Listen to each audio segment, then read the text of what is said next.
Olá, queridos, já voltei, já estou de volta. Vamos agora, então, para a nossa aula de meiose. Você que está acompanhando o nosso curso, viu aqui a nossa aula de mitose anteriormente e agora você está pronto para entender a nova forma de divisão celular que a gente vai estudar, bem mais complexa e complicada do que a primeira, e a gente precisa de saber alguns detalhes que acontecem na meiose. Então, vamos direto para a nossa tela de início, está aqui, ó, divisão celular, meiose, ok? Então, seguinte, vamos lá. Comecei já com uma imagem de gametas aqui, olha. Isso que você está vendo na sua direita são espermatozoides tentando fecundar um óvulo, ok? Tentando fecundar um óvulo. É bem assim mesmo, é uma doideira, tipo, salve-se quem puder. O primeiro que entrar ganha a competição e aí o óvulo ele fica totalmente protegido para não deixar outro entrar. Bom, mas eu estou botando uma foto de gametas justamente porque a divisão celular do tipo meiose é uma divisão celular que tem como principal objetivo, olha a palavra, olha o verbo, formação de gametas. Formação de gametas. Em plantas e em bactérias também teremos uma meiose que forma esporos, mas isso é um pouco mais complicado e a gente vai ver isso depois nas nossas aulas mais para frente. Graças à formação de gametas, é possível que aconteça a reprodução sexuada. Volta aqui para mim. Reprodução sexuada não é aquela que tem sexo, não. Isso é reprodução boa, sacanagem, brincadeira. Reprodução sexuada é aquela que tem troca de gametas. Então, se um sapo encontra a sapo fêmea, troca uma ideia, monta nela, joga o gameta dele no lago, ela joga o gameta dela no lago, ok? Fora do corpo da fêmea acontecerá a fecundação. Fora do corpo da fêmea acontecerá a formação dos zigotos, que vão formar o embrião. Por isso que o girino fica nadando, não fica dentro da barriga da fêmea nem do macho. Ele fica na lagoa, de boa na lagoa. É necessário que haja essa troca de gametas para que eles se reproduzam. A gente vai chamar essa reprodução que eu acabei de brincar aqui, citar com vocês, como reprodução sexuada. Pegou a ideia? Teve troca de gameta. Nesse caso também teve sexo. Mas pode ter uma reprodução sexuada em que o animal está na dele, joga o sêmen no mar, o feminino dele, água viva faz isso, joga os óvulos dela no mar, acontece a fecundação sem sexo e a gente vai chamar de reprodução sexuada também, porque o conceito biológico é reprodução sexuada tem troca de gameta. Tudo bem? Então isso aqui que eu acabei de falar foi um pequeno spoiler da nossa aula de fisiologia.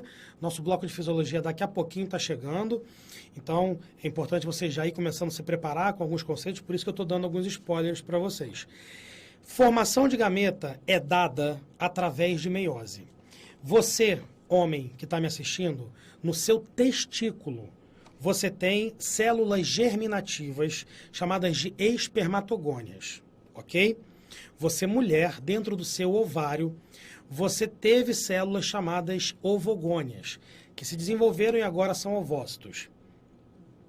Essas duas células que eu citei, tanto no homem quanto na mulher, podem sofrer mitose, que foi o objeto de estudo da aula anterior. Podem se multiplicar, ok? Mas elas também podem sofrer meiose. Elas podem se dividir e gerar os gametas, que são, no caso do homem, espermatozoides, no caso das mulheres, os óvulos. No caso de outras células do seu corpo, tipo célula da pele, tá? Essa não é chamada de célula germinativa, essa é chamada de célula somática. Células somáticas não podem sofrer meiose. Células somáticas só podem sofrer mitose. Isso é algo que cai nas provas também. Essa diferenciação que eu acabei de falar com vocês. Você precisa saber sobre isso, ok? E agora, o mais importante sobre tudo que a gente vai falar na aula de hoje. Células que sofrem meiose, elas não geram duas iguais, como a gente viu na aula anterior.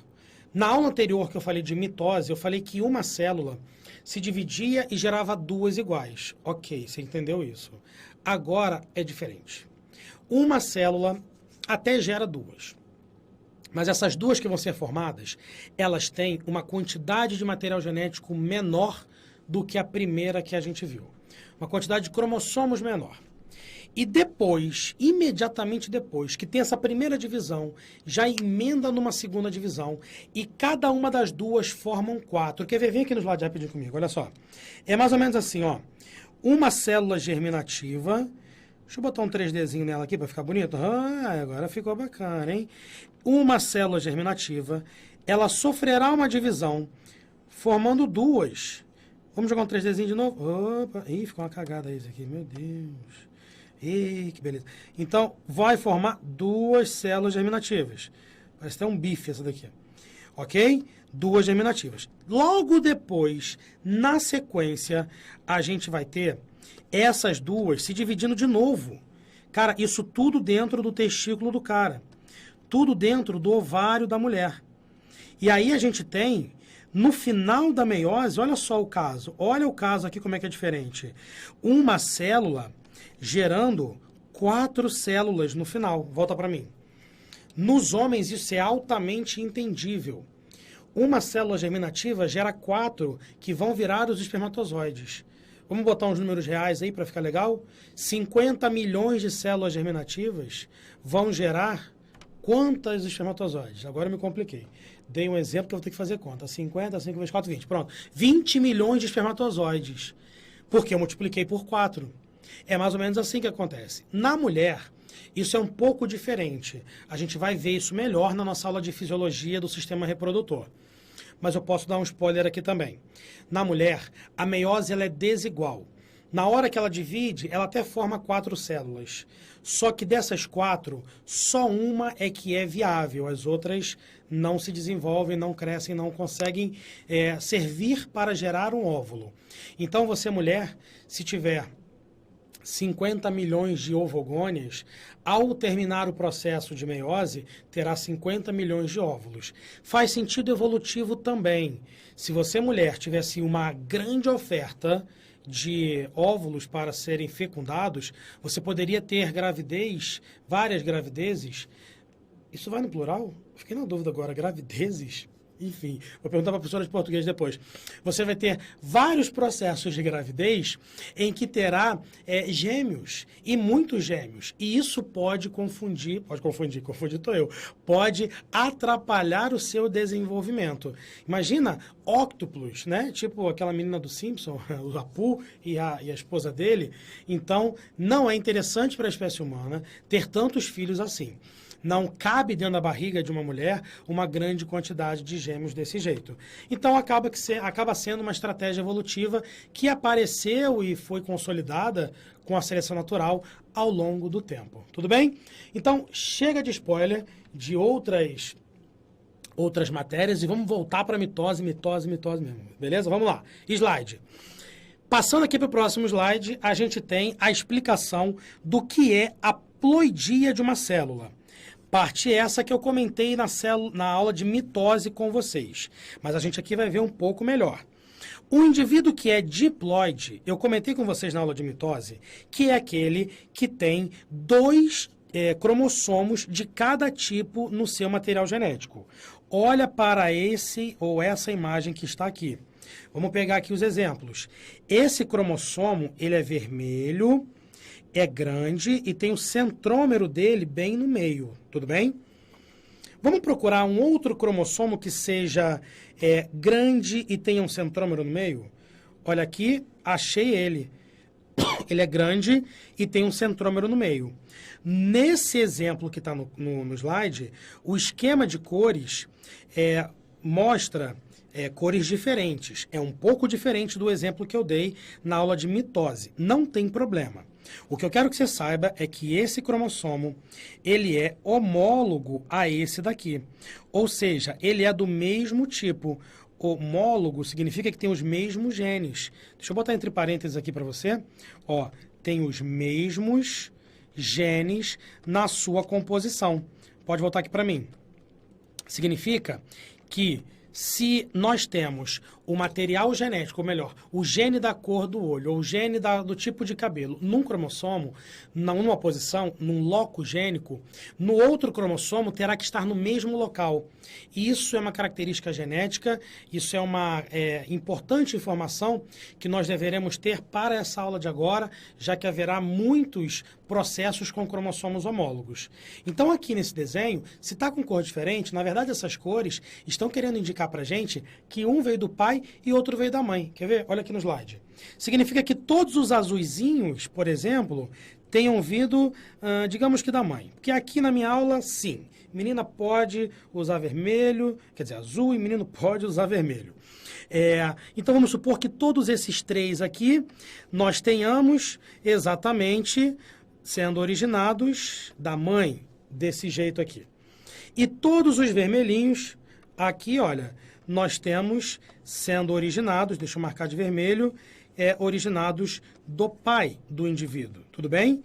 Então, significa que nós teremos um azul grande e um vermelho grande, que são os homólogos que eu puxei seta para vocês.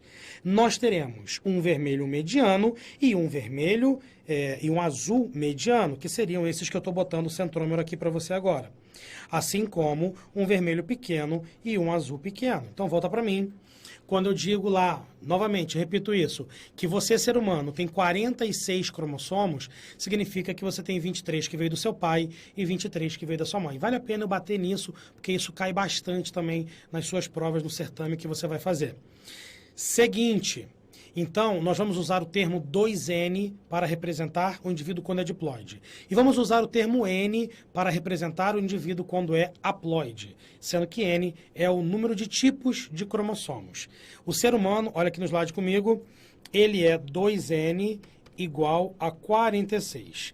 Se tiver uma célula do ser humano que seja N, ela terá 23 cromossomos. Tudo bem? 23 cromossomos. Ou seja, aqui eu tenho uma célula haploide, aqui eu tenho uma célula haploide e aqui eu tenho uma célula diploide, beleza? Diploide. Nas plantas, pode voltar para mim. Nas plantas, pode acontecer de termos indivíduos triploides, tetraploides, pentaploides, hexaploides, né? Enfim. E aí, nos seres humanos e nos animais em geral, a coisa não funciona desse jeito. Porque para ter um animal triploide, teria que ser, por exemplo, 2 espermatozoides fecundando um óvulo. Isso não é capaz de gerar um indivíduo, porque o quantitativo de cromossomos que ficaria seria muito grande. E aí, vários problemas, vários processos não conseguem se completar e esse embrião não se desenvolve. Esse embrião não vinga. Se você já entendeu a diferença de haploide e diploide, a gente pode passar para o próximo slide. Olha só, nesse slide que está aqui, existe uma imagem que costuma também cair em algumas provas, em alguns certames. Isso é o cariótipo humano, ou seja, uma imagem que mostra o total de cromossomos que tem na espécie humana. Aqui você está vendo uns números que vão de 1 a 23. Está vendo aqui, ó, 1, 2, 3, está vendo? Vai até o 23, que aqui está com o número X, mas o anterior é 22. Na verdade, esses números representam os tipos de cromossomo que a gente tem. Tipo assim, olha, o tipo amarelo e grande, o tipo vermelho e grande, o tipo roxinho e grande, o tipo roxinho e pequeno. É claro, pelo amor de Deus, que a gente não usa esses nomes que eu acabei de falar para você. A gente usa outros nomes, olha para mim. Que é de específica, cromossomos metacêntricos, cromossomos submetacêntricos, cromossomos acrocêntricos, telocêntricos, eles são classificados de acordo com a posição do centrômero, ok? Então, a gente tem esses nomes como sendo os verdadeiros que a gente usa para separar esses cromossomos. Tudo bem, sem problemas. Eu quero que você volte aqui para o slide para que você veja, então, o que isso significa. Aqui eu tenho um cromossomo, aqui eu tenho 2, o segundo cromossomo. Esse é o primeiro par. Esse aqui é o segundo par. Tenho um cromossomo, outro cromossomo. Foi? Terceiro par, quarto par, quinto, sexto, sétimo. Vou pular, tá, gente, para não fazer todos. 21º par. Cheguei, hein? Fica aqui no slide. Cheguei, hein? Peguei o amarelinho aqui. Olha o que eu estou fazendo aqui, ó. Olha o que eu estou fazendo. Estou pintando para botar mais um cromossomo aqui. O que eu fiz aqui no desenho? Transformei o par numa trinca. Fiz uma trissomia do cromossomo 21, ou do par 21. Volta para mim. Você que já estudou biologia sabe o que eu estou falando, né? O indivíduo que tem 3 cromossomos ao invés de 2 no par 21 é um indivíduo que tem uma síndrome chamada... Espero que vocês no chat me expliquem. E você que está vendo em casa, depois dessa aula ao vivo, pode pensar aí também qual é o nome dessa síndrome. Quando alguém responder aqui, eu falo para vocês também. Essa síndrome faz com que a pessoa tenha um total de 47 cromossomos. Ou seja, a pessoa ela tem algumas modificações no organismo dela, morfológicas, algumas neurológicas, que faz com que ela tenha um conjunto de sintomas. E isso é chamado de síndrome. Na medicina, síndrome, já falaram aqui, ó, síndrome de Down. A síndrome de Down é um conjunto de sintomas que são característicos de pessoas que têm essa aneuploidia, esse aumento da quantidade de cromossomos, de pelo menos um cromossomo. Existem outras aneuploidias, tá? Que a gente vai estudar na aula de genética. Síndrome de Turner, Klinefelter, supermacho, superfêmea, Patou, Edwards. Todas essas são síndromes bem famosas, algumas mais raras do que a síndrome de Down. A mais comum é a síndrome de Down. Por isso que é mais fácil da gente conhecer e ter visto pessoas que tenham essa síndrome ao nosso convívio. Tudo bem? Vamos então falar das fases da meiose. Vamos falar de meiose agora propriamente dita.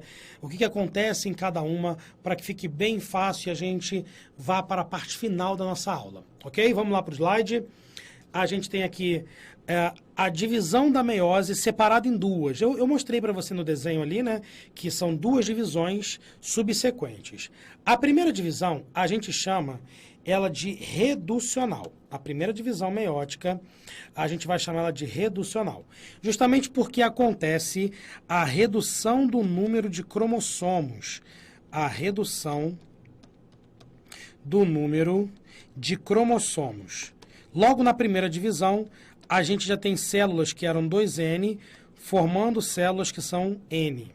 E a segunda divisão, ela é chamada de equacional, porque ela organiza as cromátides, ela separa as cromátides irmãs, muito parecido com o que acontece na mitose, fazendo com que o indivíduo fique com o quantitativo de cromossomo organizado dentro da sua célula, ok? Então, separa as cromátides irmãs. Tanto a primeira fase, ou a primeira divisão, quanto a segunda, terá os mesmos nomes. Prófase, metáfase, anáfase e telófase. Volta para mim. Só lembrando que eu costumo ensinar sempre também uma fase entre a prófase e a metáfase, chamada de prometáfase, ok? Então, também tem esse detalhe aí. Volta para o slide. Prófase 2, metáfase 2, anáfase 2, telófase 2 são os nomes da segunda divisão. Antes da primeira divisão celular, existe a intérfase, com o período G1, da vida normal daquela célula germinativa, com o período S, da síntese de DNA, e com o período G2, que também tem algumas multiplicações de organelas e etc. Só depois é que a gente tem a primeira divisão meiótica acontecendo. Tudo bem? Entre a primeira divisão meiótica e a segunda, não tem outra intérfase, tem uma intercinese, que é um períodozinho de um relaxamento, mas é coisa rápida. E não haverá uma nova divisão, uma nova multiplicação de material genético. Por isso a gente chama de intercinese. Olha para mim, observe que a gente tem números, né? Depois da prófase da primeira meiose, a gente chama de prófase 1. Prometáfase 1. Não pode esquecer esse 1. Se na sua prova, cara, tiver perguntando sobre o que acontece na prófase 1, ou melhor, vamos supor que o cara te diga um evento e a resposta você sabe que é prófase 1. Mas aí você vai lá e marca a letra A, que está prófase, e você errou. Porque prófase, só prófase, esse nome, está se referindo à mitose. Então, na mitose, o nome das subfases são prófase, prometáfase, metáfase, anáfase e telófase. Fechou. Na meiose 1, os nomes das subfases são Prófase 1, prometáfase 1, metáfase 1, anáfase 1, telófase 1. Não pode esquecer o 1 depois. Na meiose 2, as subfases são prófase 2, prometáfase 2, metáfase 2, anáfase 2, telófase 2. Não pode esquecer o 2. Tudo bem? Então, vamos para essas fases separadamente para a gente ver o que acontece nelas. Vamos lá? Slide. Primeira fase, prófase 1. O que acontece na prófase 1, Feitosa? Um evento exclusivo dela. Um evento que é exclusivo da meiose. Chama-se pareamento dos cromossomos homólogos. É como se fosse festa junina, sabe? Tipo, cada um procura o seu casal. Eu não sei como é que fala isso na festa junina. Volta aqui rapidinho. Como é que é isso na festa junina? Anarrié, Lavantu, não sei. Tem um nome assim em francês, né? Enfim, é a hora que todo mundo procura aí o seu casal. Aí vai um se ligando com o outro, sabe? Pareamento dos homólogos é exatamente isso.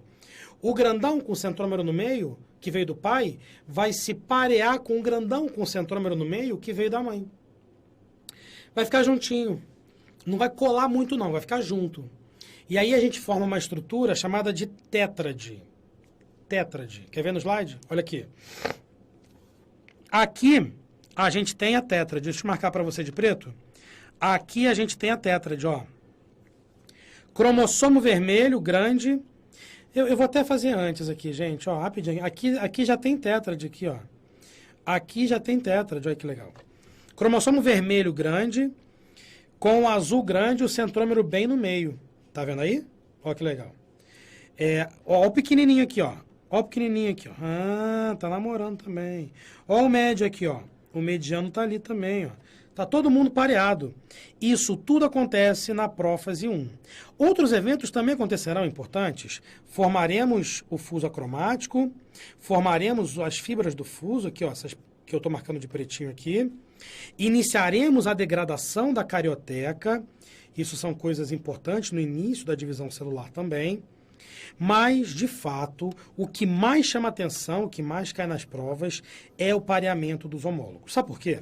Porque quando os cromossomos homólogos se pareiam e eles se aproximam mais, eles podem, olha o verbo que eu usei, eles podem, do verbo pode, talvez não aconteça, trocar em pedaços. Olha a malandragem que está acontecendo aqui, ó. Eu vou apagar isso que eu desenhei, essa parte preta que eu botei, só para você poder ver melhor aí, ó. Dá uma olhadinha nesse fenômeno, nessa sacanagemzinha que está acontecendo aqui. Só na sacanagemzinha. Volta aqui para mim. O que aconteceu ali? O cromossomo se conectou com o outro, ele foi chegando, falou qual foi. E aí? Tem condição? E aí, a cromátide interna da mãe e a cromátide interna do pai, em algum ponto, eles se tocaram e se quebraram. A parte do cromossomo do pai, da cromátide interna do pai, se quebrou. A parte da cromátide interna da mãe se quebrou. E na hora de se conectou trocado. O que aconteceu no testículo desse rapaz que está fazendo meiose, no ovário dessa mulher que está fazendo meiose? O que acabou de acontecer aqui foi que nós tivemos um cromossomo que tem duas cromátides, ficando com uma cromátide igualzinha ele recebeu do pai, e a outra cromátide com uma parte dela que recebeu do pai, misturado com uma parte do que ele recebeu da mãe. Queridos, eu acabei de construir um cromossomo inédito na natureza. No testículo desse rapaz, no ovário dessa mulher, um cromossomo inédito que nunca antes foi visto, foi construído. O nome desse fenômeno se chama crossing over. Enfim, meu inglês está perfeito hoje. Crossing over, ou crossing over, em português, claro. Não dá para traduzir isso, seria correr através, ou tipo shallow now, sacanagem, shallow now, não. Seria uma coisa mais ou menos assim, para não cair no erro, né, da tradução, vamos ficar com crossing over mesmo. O crossing over, ele acontece de vez em quando, ele é aleatório, a gente não consegue medir quando isso acontece. Pode acontecer ou não. Se ele acontecer, isso é bom, porque ele vai aumentar a variabilidade genética que já acontece na meiose. A meiose é um processo, que a gente vai ver lá na frente, que ele tem uma segregação independente de cromossomos. Eu vou explicar com calma melhor isso para você. E a segregação independente de cromossomos, ela é a responsável por gerar variabilidade genética. O crossing over, ele só aumenta a variabilidade genética que eventualmente possa acontecer. Se não tiver ele, não tem problema, que já haverá variabilidade genética. Se tiver, melhor, porque novas cromátides serão formadas. Deu para entender? Então, esse é o fenômeno que acontece na prófase 1 e que é muito importante, que vai cair na sua prova, que você vai fazer com certeza. Vamos para o slide. Segunda fase, a gente vai ter daqui a pouco. Agora eu quero mostrar um pouquinho mais de perto isso tudo que eu expliquei para você. Aqui eu tenho duas cromátides irmãs, tudo bem? Duas cromátides irmãs. Aqui eu também tenho duas cromátides irmãs. Beleza? São cromossomos homólogos, como você está vendo aqui. Houve o quiasma, que é o nome do fenômeno de tocar uma parte do cromossomo no outro, ok? Esse entrelaçamento se chama quiasma. E olha o que aconteceu, formei duas cromátides que a gente chama de recombinantes, que seria essa cromátide interna que está aqui, e a cromátide interna que está aqui. Feitosa, dá para acontecer com as cromátides externas? Não, não dá para acontecer com essas daqui de fora. Essas de fora não terão crossing over acontecendo. Pelo menos até agora não tivemos nenhum caso descrito na literatura biológica. Então só dá para ter 50% no máximo do material genético sofrendo o crossing over, beleza?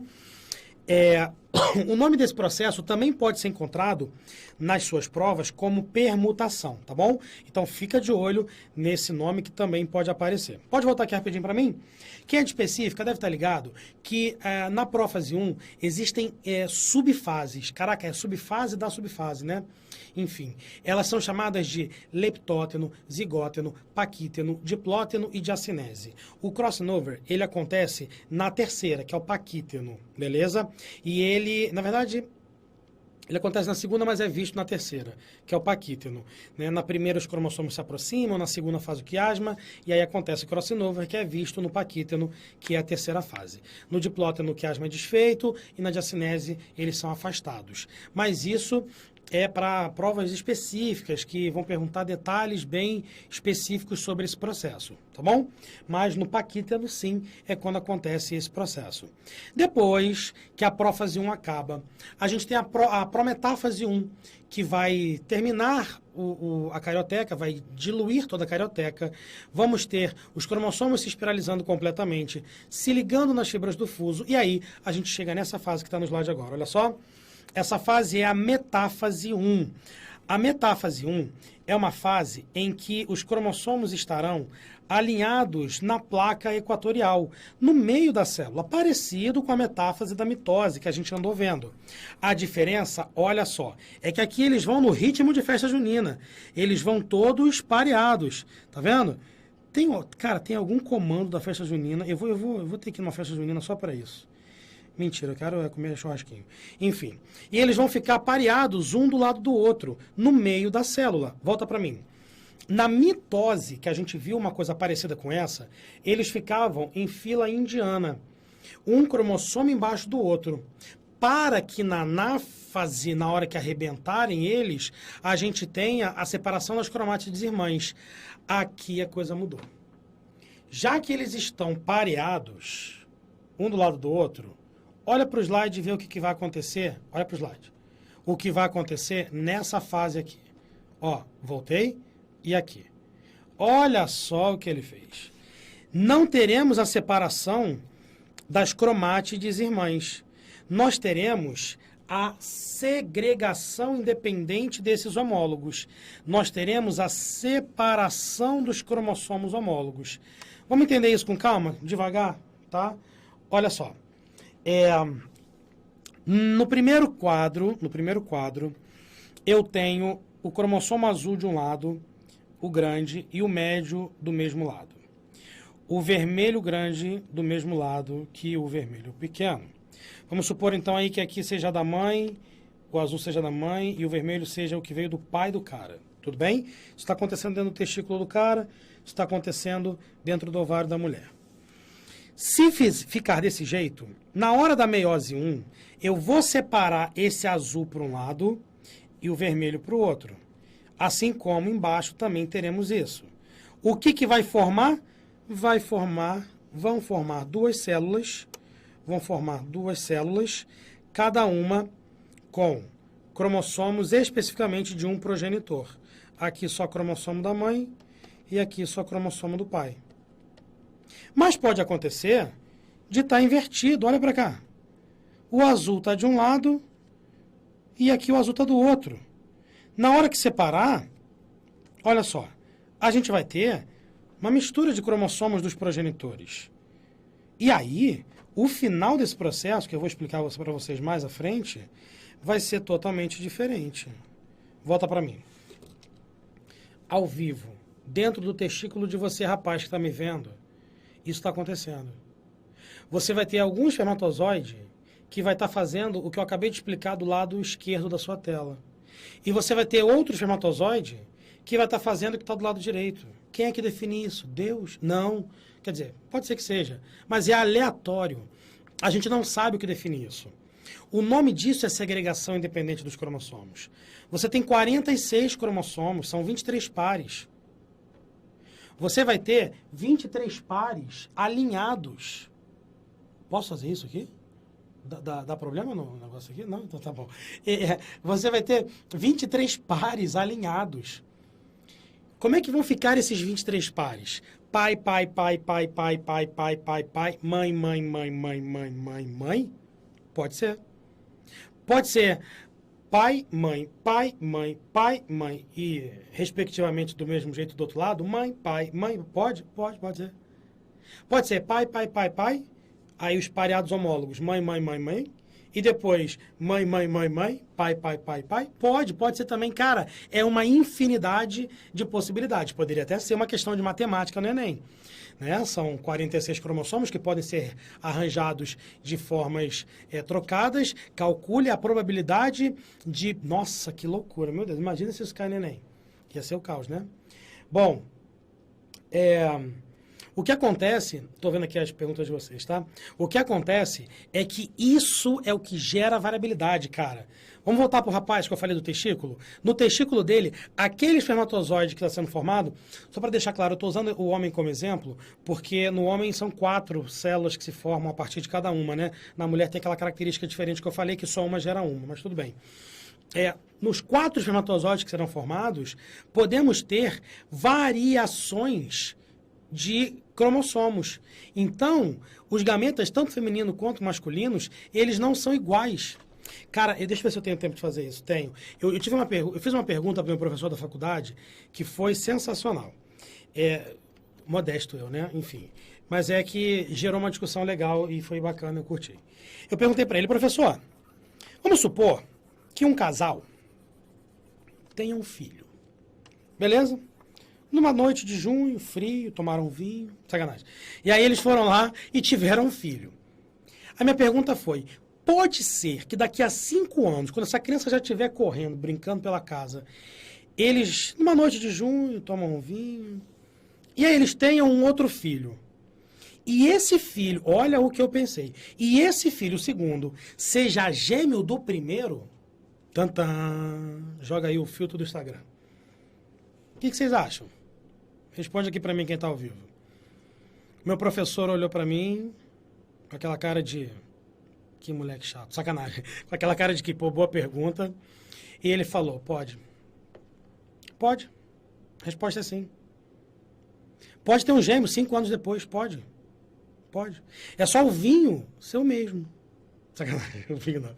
É só o gameta masculino ser o mesmo que o gameta feminino formado. A segregação independente que formou o espermatozoide do primeiro filho tem que ser idêntica à segregação independente que formou o espermatozoide do segundo. No homem, pai, e na mulher, na mãe. Se tiver tido crossing over, vai ter que ser igual a mesma coisa. Só que sabe qual é a probabilidade disso acontecer? Ele falou para mim, tende a 0. A probabilidade, Letícia, Tende a zero. Tende a zero porque são muitos eventos aleatórios que tem que acontecer e até agora, na humanidade, a gente não tem nenhum caso descrito. Beleza? Enfim. Isso é o que gera variabilidade. Se rolar um crossing over, uma troquinha de material genético, foi o que eu falei antes para vocês, a gente só aumenta essa pressão da variabilidade, aumenta essa força da variabilidade genética. E é isso que nos faz diferente dos nossos pais. E é isso que muitas vezes nos faz parecer bastante com nossos avós e etc. Tudo bem?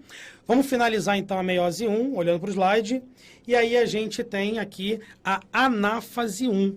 A anáfase 1 é o processo, ou a fase, em que a separação dos cromossomos homólogos acontecem. Isso é outro evento exclusivo de meiose. Olha para o desenho que está no setão daqui de baixo. Eu estou separando o grandão do outro grandão. No caso aqui, que eu estou mostrando do grandão, eles inclusive, você vê, eles estão com perninhas trocadas, ocorreu ocorreu crossing over. Então, se aconteceu o crossing over...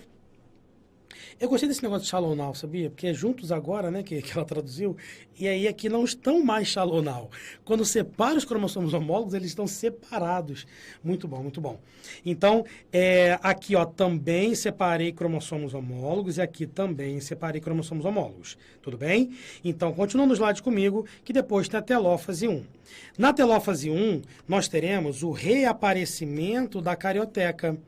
Os cromossomos, olha aí, não se desenrolarão completamente, porque eles vão passar pela intercinese e logo depois já partirão para a fase de prófase 2, que é a primeira fase da meiose 2. Tudo bem? Então tem uma diferençazinha aí também. Mas a carioteca é engraçado, né? É danada. Ela aparece, olha só, para logo daqui a pouco desaparecer, porque na prófase 2 ela tem que desaparecer de novo. Então, calma aí, volta aqui rapidinho para a gente finalizar essa parte aqui.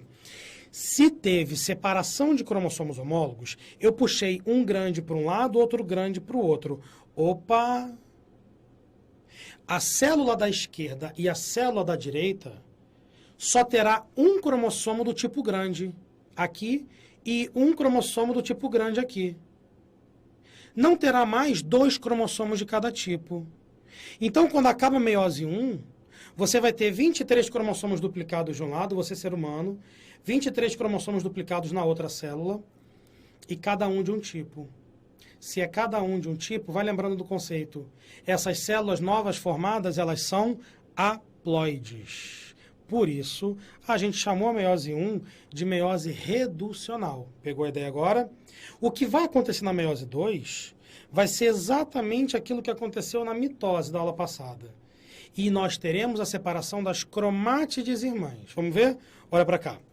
Na prófase 2, nós teremos a espiralização do material genético.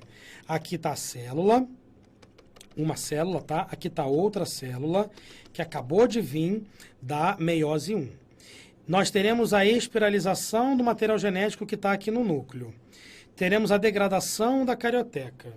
Teremos a formação do fuso acromático. Teremos o encaminhamento para a metáfase 2. Na metáfase 2, olha o desenho do setão aqui de baixo. Nós teremos a formação lá do fuso acromático, a formação das fibras do fuso, bonitinhas aqui.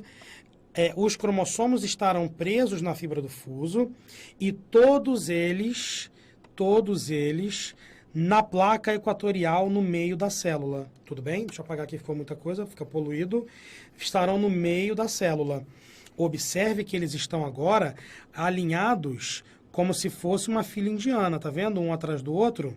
E um detalhe, essa célula que eu comecei não era 2N igual a 6? Não eram 6 cromossomos que ela tinha? Sendo que N é o conjunto de tipos e aí seriam 3? Conta para mim quantos cromossomos você está vendo em cada célula agora. Olha, 1, olha 2, olha 3. São 3 cromossomos duplicados. Isso é uma dica de que essa célula está em metáfase 2, que ela não está em metáfase 1. Se ela é 2N igual a 6, se fosse uma metáfase de mitose, teria que ter 6 cromossomos alinhados assim. Se só tem 3, é porque ela já passou pela fase de separação dos homólogos.